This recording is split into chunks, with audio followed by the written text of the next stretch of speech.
গাজ্জালি তোমার দিলের চোখ দিয়ে আকাশের দিকে নজর করো। ইমাম গাজ্জালি রহমাতুল্লাহি আলাইহি বললেন, হুজুর আকাশের দিকে নজর করেছি।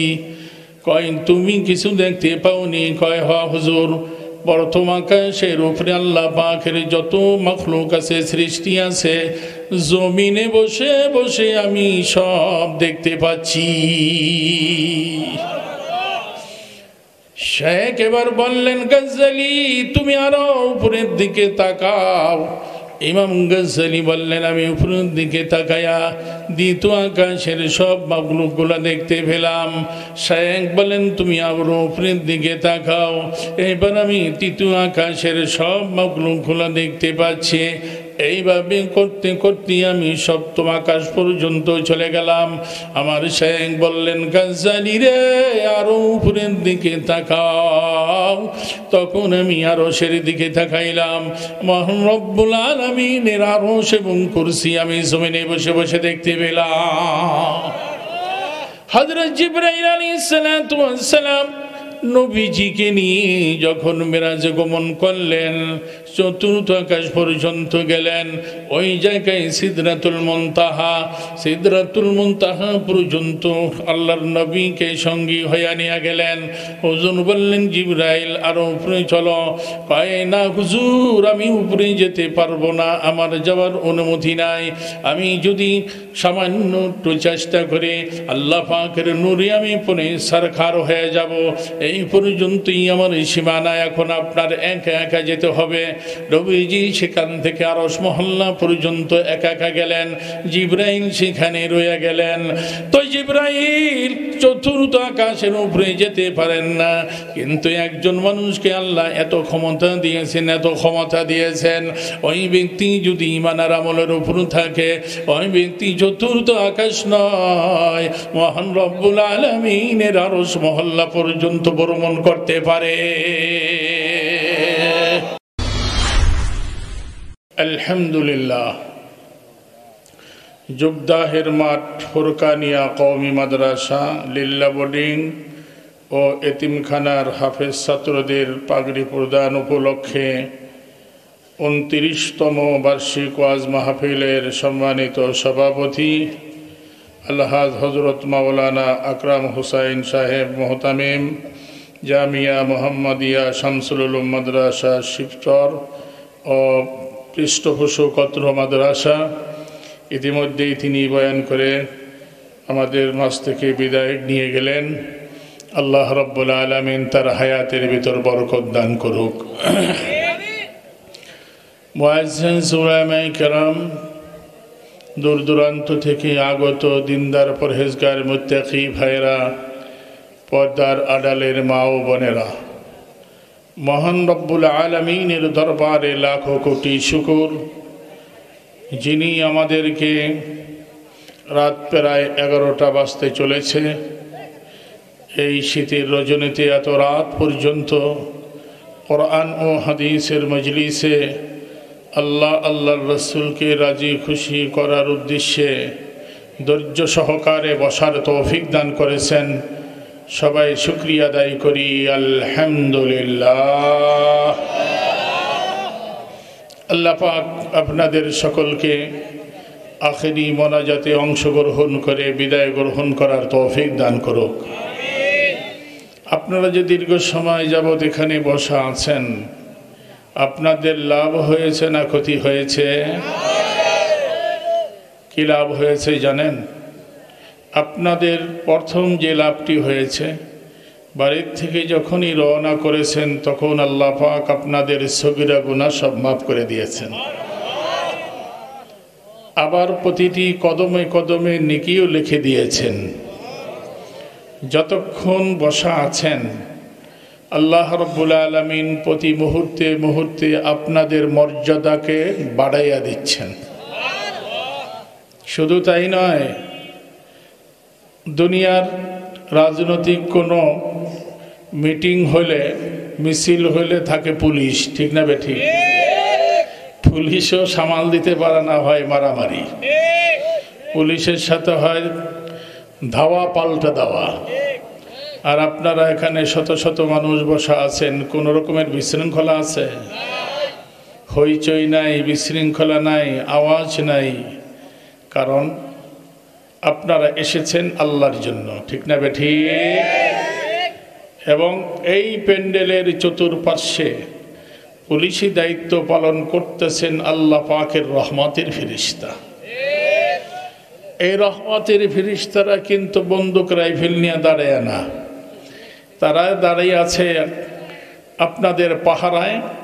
তারা মুখে উচ্চারণ করতেছে আপনাদের নাম ধরে ধরে আল্লাহর কাছে সুপারিশ, যে আল্লাহ তোমার এই বান্দাদের জীবনের গুনাহ মাফ করে দাও, তোমাদের এই বান্দাদের জীবনের গুনাহ মাফ করে দাও।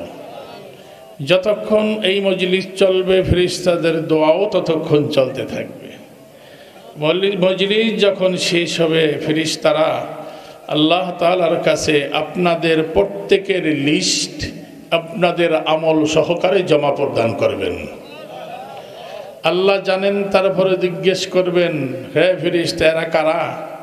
কয় মাওলা তারা তো আজকের অমুক জায়গার মাহফিলে এসেছিল আপনাকে রাজি খুশি করার জন্য। আমরা তাদের জন্য মাগফিরাতের দোয়া করছি। মাওলা আপনার কাছে আপনার সমীপে এসে সুপারিশ করছি, আপনি তাদেরকে মাফ করে দেন। আল্লাহ কি বলবেন?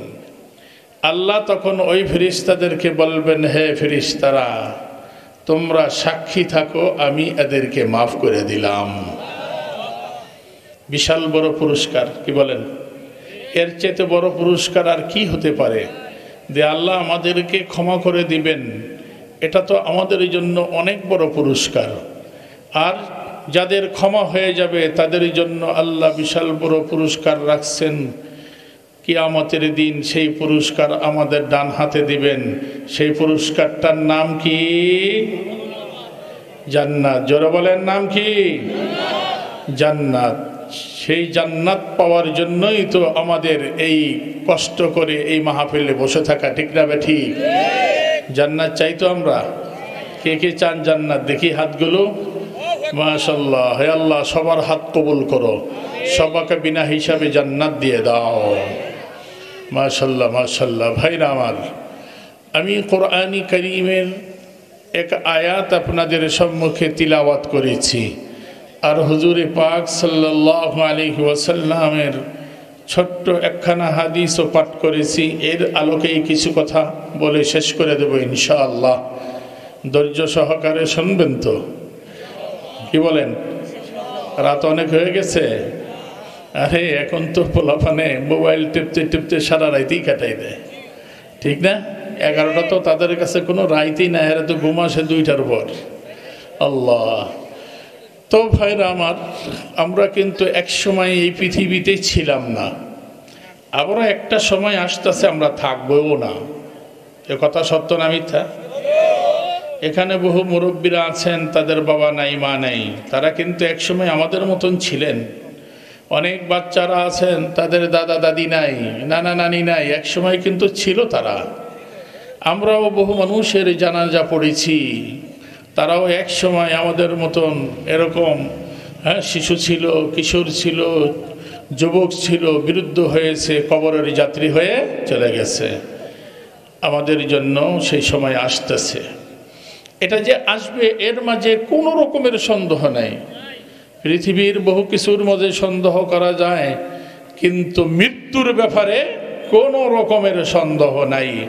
মৃত্যু হবেই সুনিশ্চিত। যে সন্দেহ করবে সে হয় বোকা, না হয় পাগল, ঠিক না? ঠিক। কেন পাগল তো বুঝে সুঝে বলে না। যে বলবে আমার মৃত্যু হবে না, তাকে আমরা কি বলতে পারি? পাগল বলতে পারি, কারণ তার বুঝ নাই, জ্ঞান নাই। তো এক সময় ছিলাম না, আবার এক সময় থাকবো না। এর দ্বারা বোঝা গেল সীমিত সময় নিয়ে আমরা এসেছি। সময় সুনির্দিষ্ট। আপনি আর আমি হয়তো জানি না, কিন্তু যিনি আমাকে পাঠালেন তিনি জানেন। বাংলাদেশ থেকে ভিসা নিয়ে 5 বছরের মেয়াদে সৌদি আরব যায়। 5 বছর যখন শেষ হয়, সৌদি আরব সরকার কি থাকতে দেয়? হ্যাঁ, তাদেরকে পাঠিয়ে দেয়। যদি না আসে ধরে জেলখানায় ভরে রাখে, জেলখানার থেকে সফর। যারা সৌদি আরব থাকছেন কি বলে, সফর করাই দিলাম তারে। হ্যাঁ, তো ঠিক তদ্রূপভাবে আমাদের মালিক মহান রব্বুল আলামিন আমাদেরকেও ভিসা দিয়া পাঠাইছেন। সে ভিসার মেয়াদ কারো 50, কারো 60, কারো 70, কারো 80 বছরের লোক তো বর্তমানে কমই পাওয়া যায়। কারো 80 বছর। এই মেয়াদ যখন শেষ হবে আল্লাহ রব্বুল আলামিনের পক্ষ থেকে তখন তার সেনাবাহিনী চলে আসবে, ওই অর্ডার নিয়ে চলে আসবে, আমার বান্দা তোর মেয়াদ শেষ, এখন আর আমার জমিনে এই আকাশের নিচে তোর থাকার সুযোগ নাই, তোর দেহ চলে যাব মাটির নিচে, আর তোর রুহ চলে আসবে আমার কাছে। আল্লাহ রব্বুল আলামিন দেহ আর রুহ একসাথ করে পাঠাইছেন দুনিয়ায়, কিন্তু মৃত্যুর মাধ্যমে আল্লাহ রব্বুল আলামিন দুইটাকে বিচ্ছিন্ন করে দিবেন। দেহ এক জায়গায়, রুহ আর এক জায়গায়। দেহটা মাটিতে পচে যাবে, গলে যাবে, মাটি হয়ে যাবে, কিন্তু রুহু এইটা কখনোই শেষ হবে না। শুধু কেবল স্থান পরিবর্তন হবে, যে পৃথিবীতে ছিলাম, তারপরে আমরা বারজাখে চলে যাব, সেখান থেকে হাসরের ময়দান, সেখান থেকে মিজান পুল সিরাত পার হয়ে চূড়ান্ত বিচারের মাধ্যমে আমাদের স্থায়ী ঠিকানায় আমরা চলে যাব। স্থায়ী ঠিকানা কারোর জন্য জান্নাত, কারোর জন্য জাহান্নাম, এটাই স্থায়ী ঠিকানা, চলে যাব। তো আমরা যে এই পৃথিবীতে এসেছি, কে পাঠিয়েছেন আমাদেরকে? জোরে বলে কে পাঠিয়েছেন? আল্লাহ পাঠিয়েছেন। তার কাছে কোনোদিন আবদার করি নাই, দরখাস্ত করি নাই, তার কাছে কোনোদিন কামনা বাসনা কিছুই করি নাই, অস্তিত্বই ছিল না আমাদের। তিনি তার দয়ায়, তার মায়ায়, তার ইচ্ছায় আমাদেরকে বানিয়েছেন, পাঠিয়েছেন। এবং আল্লাহ রাব্বুল আলামিনের যত মাখলুকাত, যত সৃষ্টি আছে, সৃষ্টিকুলের মাঝে আমাদেরকে সেরা করে পাঠিয়েছেন। আলহামদুলিল্লাহ বলেন। আমরা হইলাম সৃষ্টির সেরা, আমাদের উপর দিয়ে আল্লাহর কোনো আর সৃষ্টি নাই, এত দামি আল্লাহর কোনো সৃষ্টি নাই। তাই কবি বলেন, মানাবুদ মুতাকাদা মানাবুদ লুৎফে তু না গুফতায়ে মামিশানু। দরখাস্ত ছাড়াই তিনি এই সম্মান আমাদেরকে দিলেন। আল্লাহ তার কালামে বলেন, ওয়ালাকাদ কাররামনা বনি আদম ওয়া হামালনাহুম ফিল বাররি ওয়াল বাহর ওয়া রাযাকনাহুম মিনাত তাইয়্যিবাত ওয়া ফাদ্দালনাহুম আলা কাসীরিন মিম্মান খালাকনা তাফদীলা। বনি আদম, আমি তোমাদেরকে সম্মানিত করেছি। আল্লাহু আকবার। তোমাদেরকে উত্তম উত্তম রিজিক আমি আল্লাহ আমার পক্ষ থেকে দান করেছি। তোমাদেরকে জলে স্থলে বিচারণ করার মতন শক্তি আমি আল্লাহ দান করেছি, এবং সমস্ত সৃষ্টিকুলের মাঝে তোমাদেরকে শ্রেষ্ঠত্ব আমি দিয়েছি। এই শ্রেষ্ঠ কখন আমরা হতে পারব?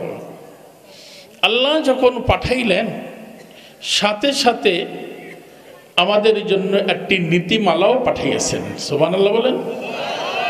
আমরা এই পৃথিবীতে আসার পরে কিভাবে চলব, কিভাবে বলবো, কিভাবে ব্যক্তি জীবন, সামাজিক জীবন, পারিবারিক জীবন, রাষ্ট্রীয় জীবন আমরা কাটাবো, সেই একটা নীতিমালা তিনি সাথে সাথে দিয়েছেন।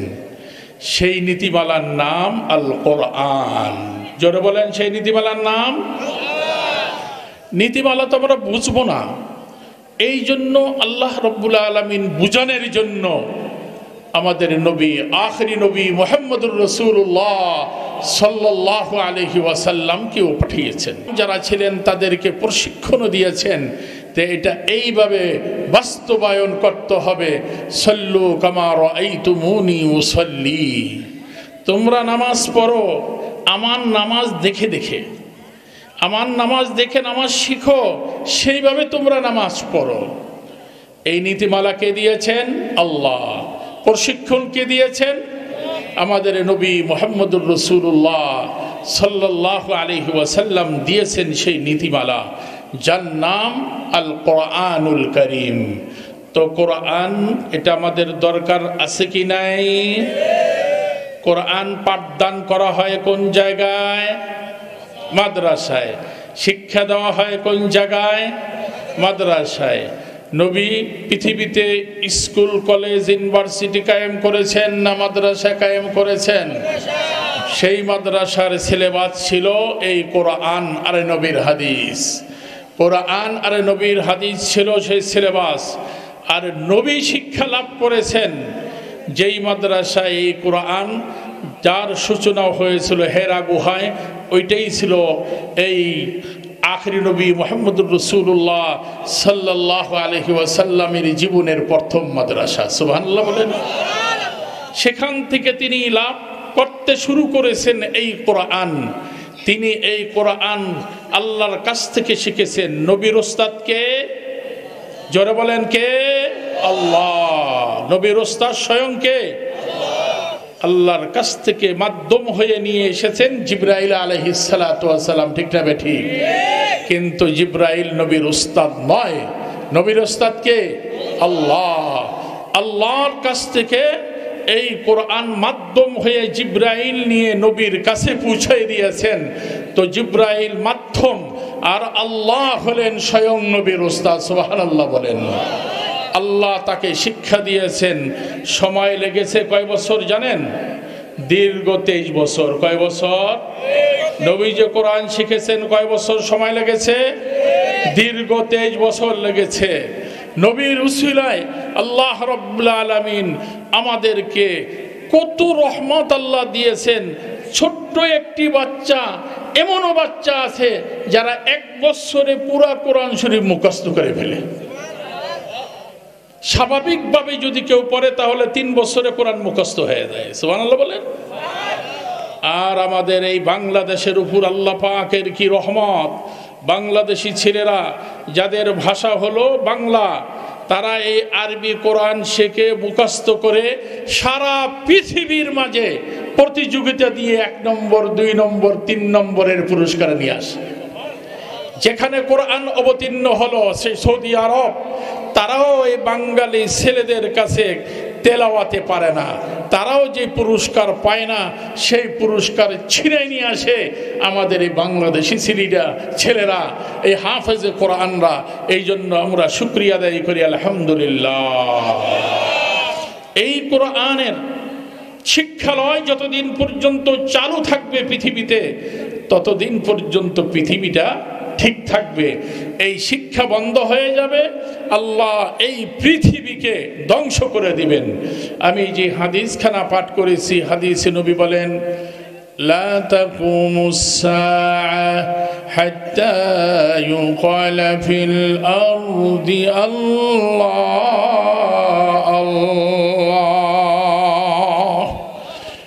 যতদিন পর্যন্ত পৃথিবীতে আল্লাহ আল্লাহ জিকির থাকবে, ততদিন পর্যন্ত এই পৃথিবী ধ্বংস হবে না। আল্লাহ কিয়ামত দিবেন না। একজন ব্যক্তিও যখন আল্লাহকে আল্লাহ বলে ডাক দিবে, একজন ব্যক্তিও যখন কোরআনের তেলাওয়াত করবে, একজন ব্যক্তিও যখন আল্লাহকে সিজদা করবে, একজন ব্যক্তিও যখন আল্লাহকে রুকু দিবে, ততক্ষণ পর্যন্ত মহান রব্বুল আলামিন এই পৃথিবীকে ঠিক রাখবে। তো আল্লাহ রাব্বুল আলামিন অনেক আদর মহব্বত যত্ন করে আমাদেরকে বানিয়েছেন। আমরা পৃথিবীতে এসে আল্লাহ যে নীতিমালা দিয়েছেন তার আলোকে যদি চলতে পারি, তাহলে আল্লাহ রাব্বুল আলামিন আমাদেরকে 2 পুরস্কার দান করবেন। সুবহানাল্লাহ বলেন। আমাদের সেই নীতিমালার আলোকে কাজ করতে হবে 2টা। 1 নম্বর হলো ঈমান আনতে হবে আল্লাহর উপর। কি আনতে হবে? মুখস্থ করেন সবাই, কি আনতে হবে?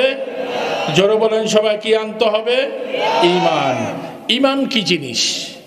যে আল্লাহকে এক জানা এক মানা, অন্তরে এক বিশ্বাস করা, জবানে এক স্বীকার করা। সেই মন্ত্রটার নাম হলো লা ইলাহা ইল্লাল্লাহু মুহাম্মাদুর রাসূলুল্লাহ। লা ইলাহা ইল্লাল্লাহু মুহাম্মাদুর রাসূলুল্লাহ। আল্লাহ ছাড়া কোনো ইলা নাই, কোনো মাবুদ নাই।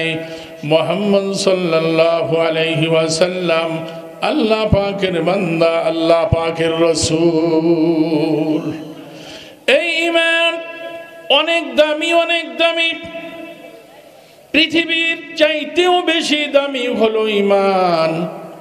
একজন মানুষকে যদি আল্লাহ পৃথিবী দিয়া দেন, ঈমান না দেন, ওই ব্যক্তির আল্লাহর কাছে একটা মাছির সমানও দাম নাই, একটা মশার সমানও দাম নাই। আরেকজন ব্যক্তিকে আমার আল্লাহ দিয়েছেন ঈমান, কিন্তু তিনি হতদরিদ্র, তার খাবারের ব্যবস্থা নাই, তার পড়ার ব্যবস্থা নাই, তার থাকার ব্যবস্থা নাই, সমাজে তার কোনো নাম নাই, দাম নাই।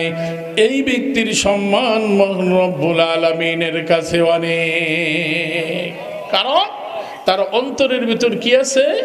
ঈমান আছে। কি আছে? ঈমান আছে। এই ঈমানকে রক্ষা করতে হবে।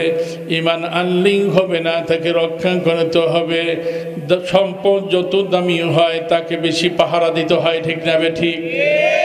টাকা পয়সা মানুষ অনেক যত্ন করে রাখে, কারণ এটা দামি। তার চাইতে বেশি যত্ন করে রাখে স্বর্ণ, ঠিক না বেঠিক? এই স্বর্ণটা অনেক দামি, মানুষ কিন্তু এটা সচরাচর বাহিরে রাখে না, সিন্ধুকের ভিতরে লক করে রাখে, কেউ যাতে খুঁজে না পায়, কারণ এইটা দামি সম্পদ। ঠিক তদ্রূপভাবে বান্দারকে আল্লাহ রব্বুল আলামিন একটি দামি সম্পদ দিয়েছেন, তার নাম ঈমান। আর ঈমানটাকে আল্লাহ রব্বুল আলামিন বান্দার চোখের ভিতরে দেন নাই, কানের ভিতরে দেন নাই, মাথায় দেন নাই, হাতে দেন নাই, পায়ে দেন নাই। ঈমানটাকে মহান রব্বুল আলামিন সিনার ভিতরে হেফাজত করেছে। কোন জায়গায় হেফাজত করেছেন? সিনার ভেতর হেফাজত করেছেন। এই ঈমান ধ্বংস করার জন্য আল্লাহ রব্বুল আলামিন একটি বাহিনী বানাইছেন। ওই বাহিনীটি যায় যে বান্দার ঈমানটাকে ছিনায় আনিতে, তার নাম হলো ইবলিস আর ইবলিসের চেলা, ঠিক না বেঠিক? এই ইবলিস চায় ঈমানটাকে ছিনাইতে, যে ঈমান হারা করতে চায় বান্দাকে। এই জন্য বান্দার সামনে বিভিন্ন রকমের অপকৌশল সামনে নিয়ে আসে।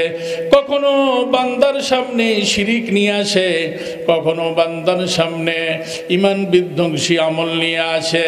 দে বান্দা তুই আল্লাহর সাথে শিরিক কর, হে বান্দা তুই পীরের পায়ে সেজদা দে, হে বান্দা তুই মাজারের ভিতরে সেজদা লাগা। কয় কি কয় না? এমন লোক আছে কি না পীরের পায়ে সেজদা দেয়? তো পীরের পায়ে সেজদা দিলে ঈমান থাকবে? সেজদা দিতে হবে কাকে? জোরে বলেন। এটা হলো সবচেয়ে সম্মানিত, এই মাথার থেকে পা পর্যন্ত এই জায়গাটা সম্মানিত। এটা আল্লাহর কুদরতি পায়ে শুধু লাগতে পারে, আর কোথাও এটা নত করা যাবে না। তো দেখেন মানুষ কত বেয়াকুফ, দে সম্মানিত এই স্থানটা একটা পীরের পায়ে লাগায়া দেয়, মাজারের ভিতর লাগায়া দেয়। যে ব্যক্তি মারা গেল তার কিছু করার শক্তি আছে? সে যত বড় আল্লাহর ওলি হোক, তার কোনো কিছু করার শক্তি নাই, কারণ তার শক্তি মৃত্যুর সাথে সাথে শেষ হয়ে গেছে। আমরা কেমন বোকা! দেখবেন একজন গাড়ি চালক যখন গাড়ি চালায়, রাস্তায় যদি কোনো মাজার পরে গাড়িটা স্লো কইরা 10টা টাকা চুরি মারে। ড্রাইভারকে জিজ্ঞেস করবেন 10 টাকা মারলেন, করে আরে এনে আল্লাহর বড় ওলি শোয়া আছে, টাকা না দিলে গাড়ি অ্যাক্সিডেন্ট হয়ে যাইব। কারণ ওই আল্লাহর ওলি গাড়ি অ্যাক্সিডেন্ট করার জন্য শুয়ে আছে ওইখানে। কেমন আল্লাহর ওলি যে গাড়ি অ্যাক্সিডেন্ট করাই দিব আরে টাকা না দিলে?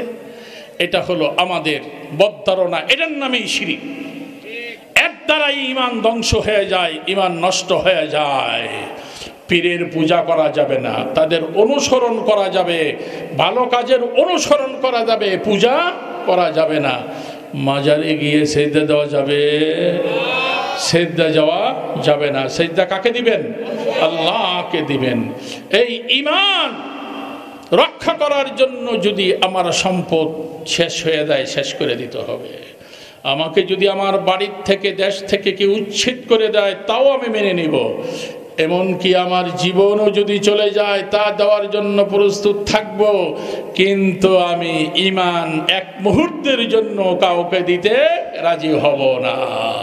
সাহাবায়ে কেরাম রিজওয়ানুল্লাহি তাআলা আলাইহিম আজমাইন, যাদেরকে নবী তার নিজ হাতে গড়েছেন, তারা ঈমান রক্ষা করার জন্য বাড়ি ছেড়েছেন, মক্কা ছেড়েছেন, মদিনায় চলে গেছেন। ঠিক না বেঠিক? বাবা কাফের, তার সাথে সম্পর্ক ছিন্ন করেছে। মা কাফের, তার সাথে সম্পর্ক ছিন্ন করেছে। তার সম্পদ সব মক্কায় রেখেই তিনি হিজরাত করে মদিনায় চলে গেছেন।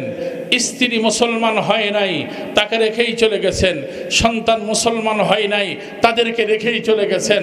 কারণ ঈমান রক্ষা করতে হবে, রক্ষা করতে হবে। এখন তো আমরা ঈমান একটা সিগারেটের বদলায় বিক্রি করে দেই। নাউজুবিল্লাহ বলেন।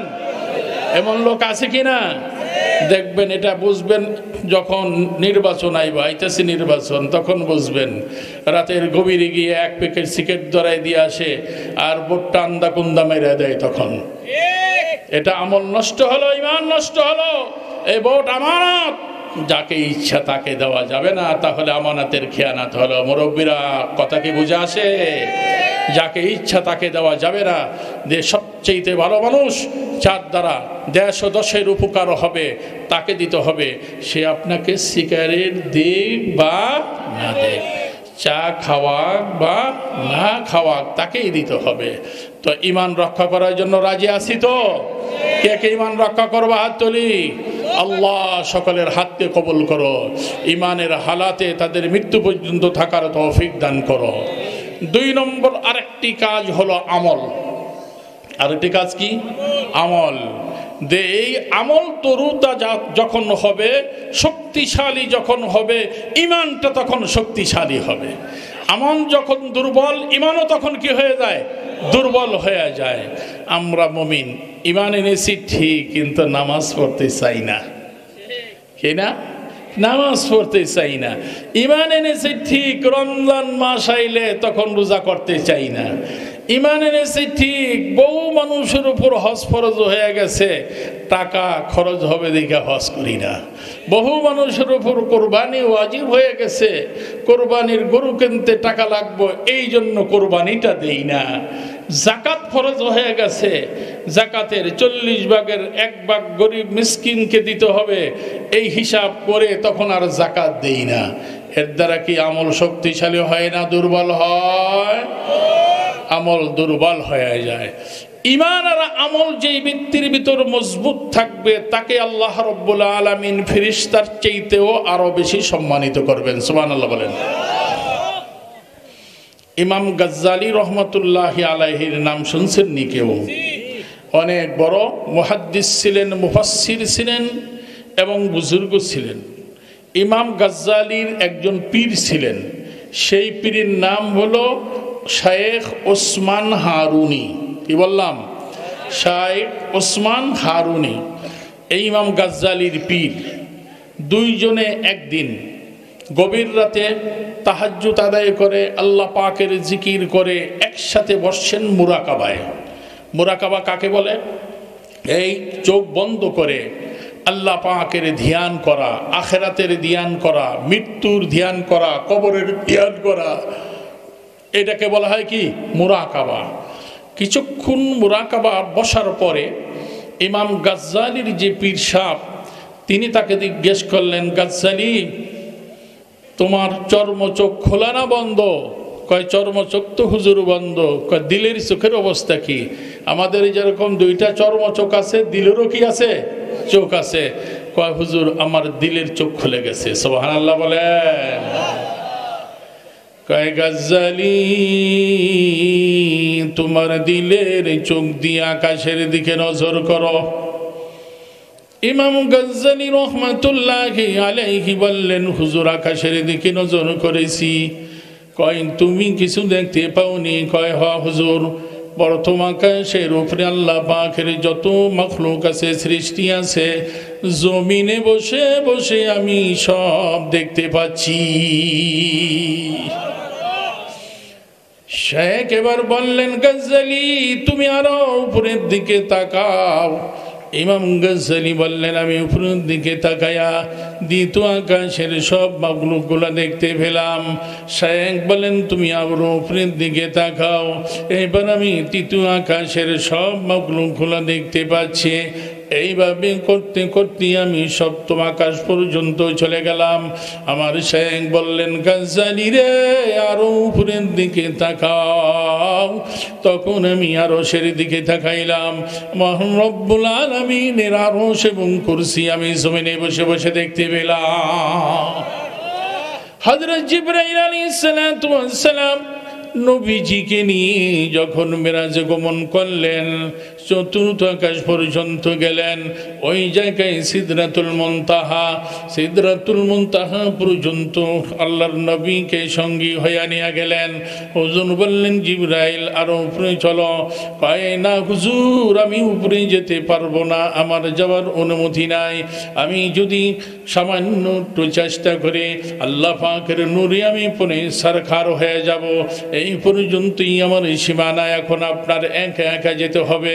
নবীজি সেখান থেকে আরশ মহল্লা পর্যন্ত একা একা গেলেন। জিবরাইল সেখানে রয়ে গেলেন। তো জিবরাইল চতুর্থ আকাশের উপরে যেতে পারেন না, কিন্তু একজন মানুষকে আল্লাহ এত ক্ষমতা দিয়েছেন, ওই ব্যক্তি যদি ঈমানের আমলের উপর থাকে, ওই ব্যক্তি চতুর্থ আকাশ নয়, মহান রব্বুল আলামিনের আরশ মহল্লা পর্যন্ত ভ্রমণ করতে পারে।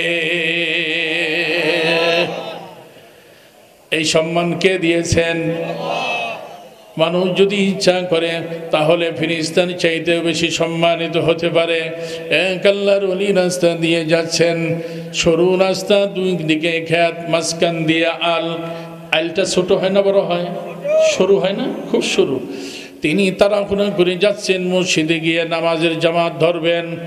একটি কুকুর এইভাবে আড়াআড়ি দাঁড়িয়ে আছে। ওই আল্লাহর ওলি বলেন, কুকুর তুই সরে দাঁড়া, আমাকে রাস্তা দে।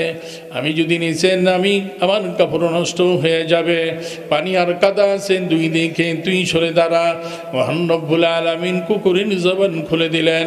কুকুর জিজ্ঞেস করে, হুজুর আপনার কাছে আমি একটি প্রশ্ন করব, আপনি যদি প্রশ্নের উত্তর দেন তাহলে আমি রাস্তা ছেড়ে দেব, আর যদি আপনি প্রশ্নের উত্তর না দেন তাহলে আমি রাস্তা ছাড়ব না। আল্লাহর ওলি জিজ্ঞেস করলেন, কুকুর রে কি প্রশ্ন বল, সময় আমার নাই, জামাতের সময় হয়ে গেছে। তখন ওই কুকুর বলে, হুজুর আপনি উত্তম না আমি উত্তম? বুঝছেন নি প্রশ্নটা? কুকুর জিজ্ঞেস করতেছে যে আপনি উত্তম না আমি উত্তম। আল্লাহর ওলি প্রশ্ন শোনানোর পর কাঁদা শুরু করে দিলেন। কুকুর জিজ্ঞেস করে, হুজুর আপনাকে কষ্ট দিলাম মনে হয়, কেন কাঁদছেন? কয় শূন্যে কুকুর, এই জন্য কাঁদছি, এই মুহূর্তে আমি প্রশ্নের উত্তর দিতে পারবো না। কয় কবে দিবেন? কয় মৃত্যুর উপরে কিয়ামতের মাঠে যেদিন উঠবো সেদিন দিতে পারবো, এখন দেওয়া সম্ভব নয়। ওই কুকুর প্রশ্ন করে, হুজুর কারণ কি, এখন কেন দিতে পারবেন না? কয় কুকুর শোন, আমি যদি ঈমান আর আমল নিয়ে খবরে যাইতে পারি, আর মহান রব্বুল আলামিন কিয়ামতের কঠিন ময়দানে যদি আমার ডান হাতে আমলনামা দেন, তাহলে সেদিন আমি বলবো আমি উত্তম তুই অধম। যে মহান রব্বুল আলামিন জান্নাতে যাওয়ার অনুমতি আমাকে দিয়েছেন, জান্নাতের নিয়ামতগুলো আমার জন্য আল্লাহ তৈরি করেছেন, ওই জান্নাতে যাওয়ার পারমিশন দিয়েছেন। কুকুর তোর জন্য তো জান্নাত নাই, তোর জন্য মহান রব্বুল আলামিন জান্নাত সৃষ্টি করেন নাই, তোকে তো জান্নাতে যাওয়ার অনুমতি দিবে না। সেই দিন কেবল আমি বলতে পারবো, এর আগে আমি বলতে পারবো না তুই উত্তম না আমি উত্তম। আর যদি আমার ঈমান আমল খারাপ হয়ে যায়, আল্লাহ যদি পছন্দ না করেন, আমার যদি ভাগ্য খারাপ হয়ে যায়, মহান রব্বুল আলামিন যদি আমার বাম হাতে আমলনামা দেন, তাহলে আমি সেদিন বলবো যে মহান রব্বুল আলামিন বামহাতে আমলনামা দিয়ে আমাকে জাহান্নামে ঢোকার জন্য অর্ডার করেছেন। এই জাহান্নামের ভিতর যদি আমি ঢুকে যাই, জাহান্নামে আগুনের ওই শাস্তি আমার ভোগ করতে হবে রে কুকুর। তোর জন্য তো জাহান্নাম নাই, আমার জন্য জাহান্নাম আছে। ঈমান যদি নষ্ট হয়ে যায়, আমল যদি নষ্ট হয়ে যায়, আমার তো জাহান্নামের আগুনে জ্বলতে হবে। আর তোর জন্য তো জাহান্নামের আগুন আল্লাহ বানান নাই, এক সেকেন্ডের জন্য তোর জাহান্নামে যেতে হবে না। তো ভাইরা আমার, ঈমান আমল যদি আমাদের সুন্দর হয়, তাহলে আমাদের মর্যাদা কার চাইতে বেশি? ফেরেশতার চাইতে, জোরে বলেন কার চাইতে বেশি? ফেরেশতার চাইতে বেশি। আর যদি ঈমান আমল খারাপ হয়ে যায়, তাহলে কি অবস্থা? আবার আল্লাহ বলেন, যার ঈমান নষ্ট, আমল নষ্ট, বা যার ঈমান নাই, যার সুন্দর আমল নাই, ওই ব্যক্তি উলাইকা কাল আনআম বাল হুম আদাল উলাইকা হুমুল গাফিলুন। আল্লাহু আকবার। ওই ব্যক্তি হলো পশুর ন্যায়, ঈমান নাই, আমল নাই। তার উদাহরণ দিয়েছেন আল্লাহ কিসের মতন? সে পশুর মতন। তা সে হলো পশু। আমার আল্লাহ সামনে আর একটু কঠিন করে বললেন, শুধু পশুই নয়, পশুর চাইতেও আরো নিকৃষ্ট। পশুরও চলার একটা নিয়ম আছে, কিন্তু মানুষের চলার বলার কোনো নিয়ম রাখে না। আজান হয়ে যাইতেছে, সে ঘুমাইতেই আছে। নামাজ হয়ে গেল, সে ঘুমাইতেই আছে। ঠিক না বেঠি? এমন ব্যক্তি আছে কি নাই? আছে, বহু মানুষ আছে। যেই ব্যক্তির ঈমান আছে, যেই ব্যক্তির আমল আছে, ওই ব্যক্তি সম্পর্কে আমার আল্লাহ বলেন, মান আমিলা সালিহান মিন যাকারিন আও উনসা ওয়া হুয়া মুমিন ফালানুহিয়াল্লাহু হায়াতান তাইয়্যিবা। দুনিয়ায় তাকে আমি একটি পুরস্কার দেব, সেই পুরস্কারের নাম হলো উত্তম জীবন।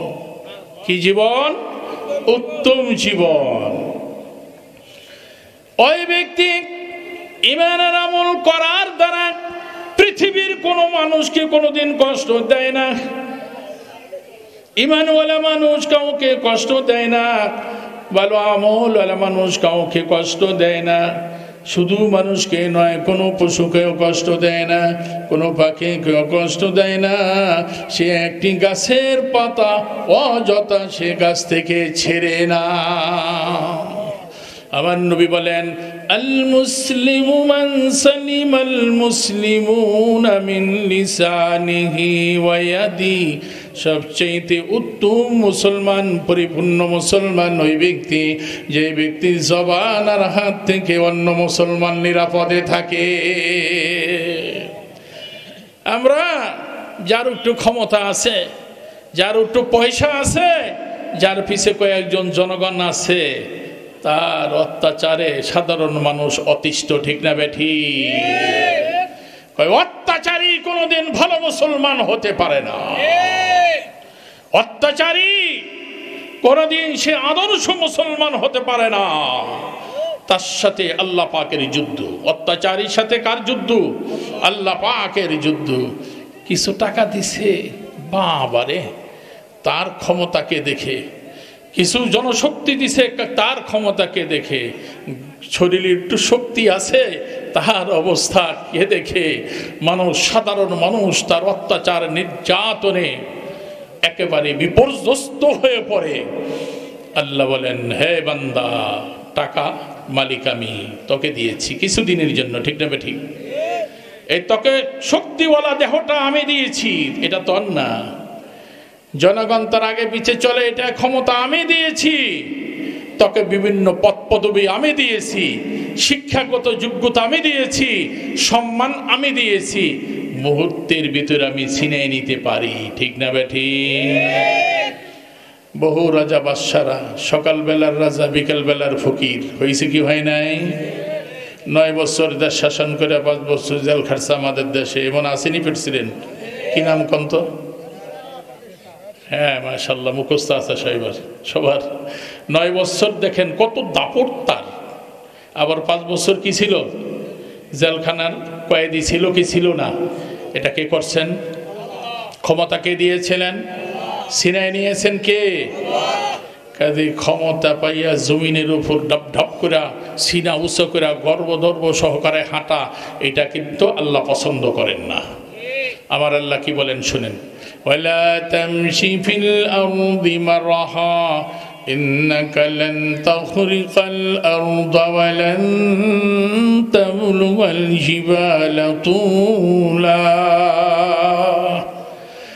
হে বান্দা, আমার জমিনের উপর তুমি অহংকার করে কেটো না, কারণ আমার এই জমিনটা তুমি ফাটাইতে পারবা না।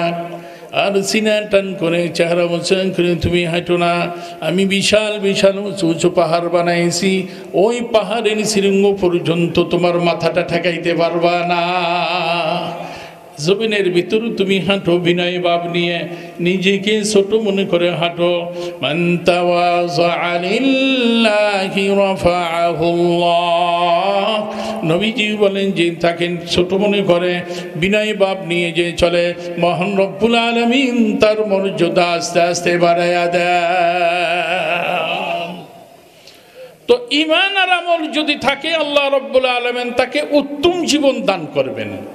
উত্তম জীবনওয়ালা ব্যক্তির জন্য সারা পৃথিবীর সব মাখলুক দোয়া করতে থাকে। সুবহানাল্লাহ বলেন। এমনকি পানির ভিতরে যে মাছ আছে, মাছগুলো দোয়া করে। গর্তের ভিতরে যে পিঁপড়া আছে, এটাও তার জন্য দোয়া করে।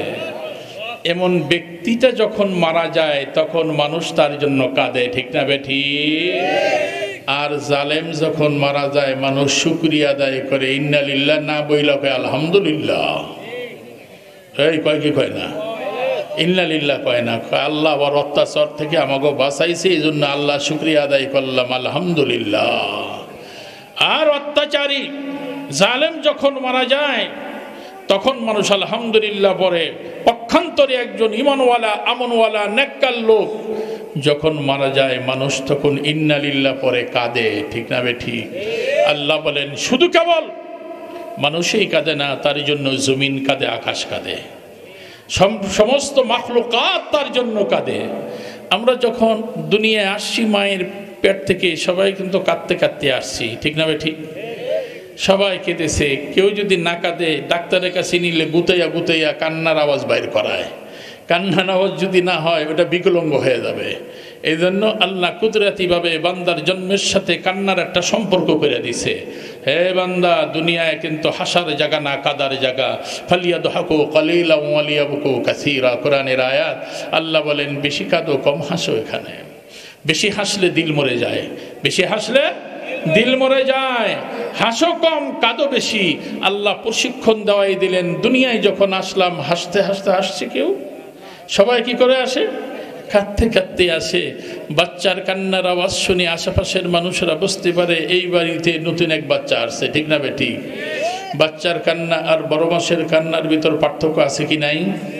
নবজাতকের কান্না একরকম, একজন বড় মানুষের কান্না অন্যরকম। কান্নার আওয়াজ এই বলে দেয় যে বাড়িতে কোনো নতুন শিশু জন্ম হয়েছে। এটা প্রশিক্ষণ আমাদের জন্য। হে বান্দা, যেই জায়গায় তুই আসলি, এটা কিন্তু কান্নার জায়গা, এটা আনন্দ ফুর্তির জায়গা নয়, এটা হাসি তামাশার জায়গা নয়। এটা কিসের জায়গা? কান্নার জায়গা। এই কান্নার প্রশিক্ষণ মায়ের পেট থেকে যখন জমিনে আসলাম, তখন কুদরতে ভাবে আল্লাহ রব্বুল আলামিন আমাদেরকে শিখাইছেন, ঠিক না বেঠিক? দুইজন কাঁদে নাই। কয়জন? একজন হলেন মরিয়ম। কে? আরেকজন মরিয়মের ছেলে, নাম কি? ঈসা আলাইহিস সালাতু ওয়াস সালাম। মরিয়ম এবং মরিয়মের ছেলে কাঁদে নেই, আল্লাহ তাদেরকে বাঁচাইয়াছেন। এ কান্নার কারণ কি? কান্না হলো শয়তানে খোঁচা মারে। আর শয়তান বলে, এই বান্দা আসলি কই, চতুর্দিকে শুধু বিপদ বিপদ। ওই শিশু বাচ্চা যখন তাকায় দেখে বিপদ, আর শয়তানের খোঁচায় পায় ব্যথা, তখন দেয় চিৎকার। মরিয়মকে শয়তান খোঁচা দিতে পারে নাই। সুবহানাল্লাহ বলবেন না? আর ঈসা আলাইহিস সালাতু ওয়াস সালামকে খোঁচা দিতে পারে নাই। মিশকাত শরীফের হাদিস। যে দুইজনকে শয়তানের আক্রমণ থেকে শৈশবে আল্লাহ হেফাজত করেছেন। এটা তাদের একটা বিশেষত্ব আল্লাহ তাদেরকে দান করেছেন। দুনিয়া আসার পরে আমরা যদি আমাদের ঈমান আর আমলটাকে সুন্দর করি, ভালো মানুষ হই, আদর্শ মানুষ হই, আদর্শ মুসলমান হই, কবরের দিকে যখন যাব তখন যেমন অবস্থাটা হয় হাসতে হাসতে যাওয়া। এমন জীবন যার হবে, ফেরেশতা যখন তার মৃত্যুর পরোয়ানা নিয়ে সামনে চলে আসবে, ফেরেশতা তখন তাকে সান্ত্বনা স্বরূপ শব্দ তার জন্য ব্যবহার করে বলবেন, ইয়া আইয়াতুহান নাফসুল মুতমাইন্না ইরজিই ইলা রাব্বিকি রাদিয়াতাম মারদিয়া ফাদখুলি ফি ইবাদি ওয়াদখুলি জান্নাতি। আজরাইল আলাইহিস সালাতু ওয়াস সালাম এসে বলবেন, হে নেককার, হে শান্ত পবিত্র আত্মা, তাড়াতাড়ি তুমি বের হয়ে আসো তোমার রবের কাছে। সুবহানাল্লাহ। মুলায়েম ভাষায় সুন্দর করে তাকে জান্নাতের সিনারিটা তাকে দেখাইয়া বলবে, এই দুনিয়ার কষ্টের জায়গায় আর থাকার জায়গা না, এখানে আর থাকার দরকার নাই, এবারে তুমি শান্তির জায়গায় চলে আসো, আনন্দের জায়গায় চলে আসো। ওই জান্নাতে তোমার ঘরখানা দেখো, সুবহানাল্লাহ বলেন। ওই যে জান্নাতি তোমার বাগানটা দেখো, ওই জায়গায় তুমি থাকবা, যেখানে কোনো টেনশন নাই, যেখানে কোনো মারামারি নাই, যেখানে কোনো গুতাগুতি নাই, যেখানে তোমার কোনো রকমের কোনো জিনিসের হাসিল করার জন্য কষ্ট করতে হবে না। বান্দা তুমি কামনা করার সাথে সাথে তোমার সম্মুখে উপস্থিত হয়ে যাবে, ওই জায়গায় তুমি চলে আসো। জান্নাতের সিনারিটা যখন মুমিন বান্দা দেখে তখন যাওয়ার জন্য ছটপট ছটপট করতে থাকে, হে ফেরেশতা তাড়াতাড়ি আমাকে তুমি বার করে নিয়ে যাও, তাড়াতাড়ি তুমি এখান থেকে ওই জায়গায় আমাকে পৌঁছায়া দাও। ইয়া আইয়াতুহান নাফসুল মুতমাইন্না ইরজিই ইলা রাব্বিক, তোমার রবের দিকে চলে আসো, রব তোমার জন্য অপেক্ষা করতেছে। সুবহানাল্লাহ। রাদিয়াতাম মারদিয়া, এ রবের জন্য তুমি আনন্দ চিত্তে তার বিধানগুলো তুমি পালন করেছিল, রব তোমার জন্য খুশি হয়েছে, তুমি রবের উপর খুশি হয়েছ, রব তোমার উপর খুশি হয়েছে, কাজেই তাড়াতাড়ি তুমি চলে আসো। নেককার বান্দাদের জামাত তোমার জন্য অপেক্ষা করতেছে। ফাদখুলি ফি ইবাদি ওয়াদখুলি জান্নাতি, হে আমার নেককার বান্দাদের অন্তর্ভুক্ত হইয়া তাদের সাথে আমার জান্নাতের ভিতরে ঢুকে পড়ো। আল্লাহ, এমন ব্যক্তি জানটা সুন্দরভাবে আল্লাহ রাব্বুল আলামিনের ফেরেশতারা গ্রহণ করে, ওই ব্যক্তি দুনিয়ার থেকে বিদায় হওয়ার জন্য ছটফট ছটফট করতে থাকে, তাড়াতাড়ি। তো এটা তো ওই ব্যক্তির জন্য যেই ব্যক্তির ঈমান মজবুত আর যেই ব্যক্তির আমল মজবুত, শেষ নিঃশ্বাসটা যার ঈমানের হালাতে হবে তার জন্য এই অবস্থাটা অপেক্ষা করবে। তাই কবি বলেন, এমন জীবন তুমি করো হে গঠন, মরিলে হাসিবে তুমি, কাঁদিবে ভুবন। ঠিক না বেঠি? যে তুমি যখন মারা যাবে সবাই তোমার জন্য কাঁদবে, আর এমন কোনো জিনিস তুমি গ্রহণ করো না। ফেরেশতারা যখন জানটা কবজ করার জন্য আসবে তখন তুমি পালাইতে থাকবে, পালাইতে পালাইতে পায়ের পিঠদাঙ্গলে তুমি আশ্রয় নিবে, ফেরেশতারা টেনে টেনে তোমাকে বের করবে, পালাইয়া তুমি থাকতে পারবে না। ফেরেশতারা বলবে, ইয়া আইয়াতুহান নাফসুল খাবিসা, হে অপবিত্র আত্মা তুই বের হয়ে আস। কি বলবে? অপবিত্র আত্মা তুই বের হয়ে আস। জাহান্নামের সিনারিটা, জাহান্নামের আগুনগুলো ধাউ ধাউ করে জ্বলছে তার সামনে প্রকাশ করে দিবে, ওই জায়গার তোর ঠিকানা। এই অবস্থা দেখে তখন পালাইতে থাকবে, না না আমি ওখানে যাব না, আমি ওখানে যাব না। ফেরেশতা বলবেন, সময় নাই, তোর যেতেই হবে, আমি তোকে ছিনাইয়া নেওয়ার জন্য এসেছি। ফেরেশতারা তাকে তার দেহ থেকে টেনে টেনে ছিঁড়ে ছিঁড়ে বের করে জাহান্নামী পোশাকের ভিতর তাকে ভরে তারপরে ঊর্ধ্বাকাশে যাবে। ঊর্ধ্বাকাশে যখন নিয়ে যাবে, আকাশের দায়িত্বশীল ফেরেশতারা বলবে, কার রূহ আনছো? পচা গন্ধ, দুর্গন্ধ, আমরা সহ্য করতে পারছি না, আকাশের দরজা তার জন্য খুলব না। এই কথা শোনার পরে যে ফেরেশতারা রূহটা নিয়ে যাচ্ছিল তারা ছুঁড়ে মারবে, এই রূহরা 7 তবক জমিনের নিচে চলে যাবে সিজ্জিনে। আর নেককার বান্দাদের রূহ থেকে সুঘ্রাণ আসবে। আকাশের দায়িত্বশীল ফেরেশতারা ওই ফেরেশতাদেরকে সালাম দিয়ে জিজ্ঞেস করবে, কার রূহটা নিয়ে আসছো? এত সুঘ্রাণ, এত সম্মানের সাথে নিয়ে আসছো?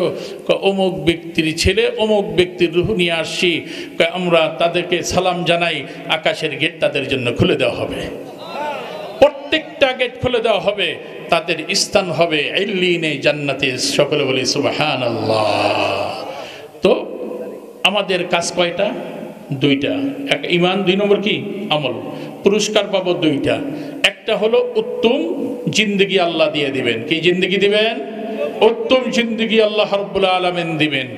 আর একটি জিনিস আল্লাহ রাব্বুল আলামিন আমাদেরকে দান করবেন, সেটা হলো আমরা যে আমল করি তার জন্য উত্তম পুরস্কার কিয়ামতের দিন আল্লাহ আমাদের ডান হাতে দিয়ে দেবেন। فأما من أوتي كتابه بيمينه فيقول هاؤم اقرءوا كتابيه إني ظننت أني ملاق حسابيه فهو في عيشة راضية في جنة عالية قطوفها دانية كلوا واشربوا هنيئا بما أسلفتم في الأيام الخالية الله أكبر। ডান হাতে যখন আমলনামা পাবে তখন খুশি হবে না বেজার হবে? পরীক্ষায় বললেন এ প্লাস, খুশি না বেজার? সাথে সাথে বন্ধুরে ফোন দেয়, আত্মীয় স্বজনরে ফোন দেয়, বোনের জামারে ফোন দেয়, বোনেরে ফোন দেয়, বাইরে ফোন দেয়, যার সাথে সম্পর্ক একদিনের হয়েছে তারও ফোন দেয়। কে ফোন দিছো? কে? কয় শোনেন নাই আমার রেজাল্ট বেরিয়েছে। তা কি হয়েছে তোমার রেজাল্ট বেরিয়ে? আরে আমি গোল্ডেন এ প্লাস পাইছি। খুশিতে ফোন দেয় কি দেয় না? আর যে ফেল করে ওরে খুঁজেই পাওয়া যায় না। দেওবন্দে গেলাম পড়তে, বাংলাদেশ থেকে দাওরা পাস করে দেওবন্দে গেলাম। কঠিন পরীক্ষা হয়, লিখিত পরীক্ষা ওখানে। তো পরীক্ষার রেজাল্ট আউট হওয়ার পর 2 সাথীকে খুঁজে পাই না, তাদেরকে আর খুঁজে পাই না। 1 সপ্তাহ হয়ে গেছে আর পাই না, কারণ ওই 2 সাথী ভর্তি হতে পারে নাই, ফেল করছে, পরীক্ষায় ফেল করছে। খুঁজে আর পাই না আমাদেরকে। 1 সপ্তাহ পর খুঁজতে খুঁজতে পেয়েছি। তো দুনিয়ায় যদি পলায় থাকে আখিরাতের অবস্থা কি? আল্লাহ দুনিয়ায় যদি সুসংবাদ দেয়, আখিরাতে তো মহা খুশি, মহা খুশি যে এই ডান হাতে আমলনামার পাওয়ার অর্থই হলো জান্নাত পাওয়া। সুবহানাল্লাহ বলেন। আর যার ডান হাতে আমলনামা নাই, সে আমলনামাটা এই হাতে আসবে। কোন হাতে? বাম হাতে। وَأَمَّا مَنْ أُوتِيَ كِتَابَهُ بِشِمَالِهِ فَيَقُولُ يَا لَيْتَنِي لَمْ أُوتَ كِتَابِيَهْ وَلَمْ أَدْرِ مَا حِسَابِيَهْ يَا لَيْتَهَا كَانَتِ الْقَاضِيَةَ مَا أَغْنَى عَنِّي مَالِيَهْ هَلَكَ عَنِّي سُلْطَانِيَهْ خُذُوهُ فَغُلُّوهُ আল্লাহু আকবার। সেই হতভাগার আমলনামাটা বাম হাতে আসবে, সে আফসোস করবে, আল্লাহ যদি আজকে আমলনামা নাই দিত, পরীক্ষার রেজাল্টটা যদি আউট নাই হইতো ভালো হইতো। রেজাল্ট আউট হওয়ার দ্বারা আমিও জানলাম আর সবাই জানবে কিয়ামতের দিন ও ফেল করছে। ও কি করছে? ফেল করছে। মুখ দেখাবে কি করে? পালাইতে থাকবে। সে আফসোস করে করে বলবে, আমার যে মাল নিয়ে আমি এত কিছু করলাম, নামাজ সারলাম, রোজা সারলাম, ওই মাল তো আমাকে বাঁচাইতে পারলো না। যেই জনগণ নিয়ে বললাম, জনগণ আমাকে বাঁচাইতে পারলো না। যে ক্ষমতার মোহে পড়ে আমি আমার দিন, ঈমান, আমলকে নষ্ট করেছি, ওই ক্ষমতাও তো আমাকে বাঁচাইতে পারলো না। আহা, এগুলোর পিছনে পড়ে পড়ে আমি আমার সব তো বরবাদ করে দিলাম। আফসোস করতে করতে চোখ দিয়া পানি আসবে। পানি যখন শেষ হয়ে যাবে, রক্ত বের হবে, রক্ত শেষ হয়ে যাবে, কিন্তু আল্লাহ পাক তার সিদ্ধান্ত পরিবর্তন করবে না। তো কিয়ামতের দিন মুমিন বান্দাকে আল্লাহ পুরস্কার দেবেন কি? জান্নাত। আর যারা মুমিন না, গায়রে মুমিন বা আমল সুন্দর না, তাদের পুরস্কার থাকবে সেই জায়গার নাম কি? জাহান্নাম। জান্নাতে যাইবেন না জাহান্নামে যাইবেন? জান্নাতে যাইবেন। তাহলে কাজ কয়টা করতে হবে? একটা ঈমান রক্ষা করতে হবে, আর একটা কি? আমল। আমলের ভিতর প্রধান আমলের নাম নামাজ। আজকে এই মজলিস থেকে সিদ্ধান্ত নিতে হবে যে আপনারা জান্নাতে যাবেন না জাহান্নামে যাবেন। যদি জান্নাতে যেতে চান তাহলে 5 ওয়াক্ত নামাজ পড়তে হবে। বুঝে শুনে আজকে ওয়াদা করেন, এই মাহফিল থেকে নিয়াত করেন, সহি নিয়াত, ইচ্ছাকৃতভাবে এই নামাজ আর ছাড়বেন না। এমন মুমিন কে কে আছে? হাত তোলেন। আল্লাহু আকবার। আল্লাহ সবার হাত কবুল করো, সবাকে নামাজি বানায়া দাও। মাশাল্লাহ, হাত নামান। রমজান মাস আসলে 30টা 29টা রোজা রাখবেন, ঠিক আছে? আর হজ আর যাকাত যদি ফরজ হয় আদায় করে দিবেন। এই কয়টা কাজ যদি করেন, অন্য অন্য আনুষঙ্গিক কাজ আল্লাহ আপনার জন্য আমার জন্য সহজ করে দিবেন। ভাইরা আমার, আলেম ওলামাদের সাথে সম্পর্ক রাখতে হবে। কোরআন যারা পড়তে পারেন নাই তারা কোরআন পড়া শিখবেন। ইমাম সাহেবকে বলবেন, মুয়াজ্জিন সাহেবকে বলবেন যে আমাকে কোরআন পড়া শিখাইয়ে দেন। বেশি সময় লাগবে না, 6 মাসেই শিখতে পারবেন কোরআন। চেষ্টা করেন। চেষ্টা করতে করতে যদি মারা যান তাহলে তালিবে ইলমের ওই মর্যাদা নিয়ে কিয়ামতের মাঝে উঠতে পারবেন। যে আল্লাহ, কোরআন পড়ার জন্য চেষ্টা করতে করতে আমার মৃত্যু হয়েছে, আমি শিখতে পারি নাই, কিন্তু চেষ্টা ছাড়ি নাই। কোরআন শেখেন। কোরআন আপনার কবরে আপনাকে পাহারা দিবে, কিয়ামতের মাঠে আপনাকে পাহারা দিবে। কোরআন আল্লাহর কাছে সুপারিশ করবে। আল্লাহ রাব্বুল আলামিন আমাদেরকে কবুল করুক।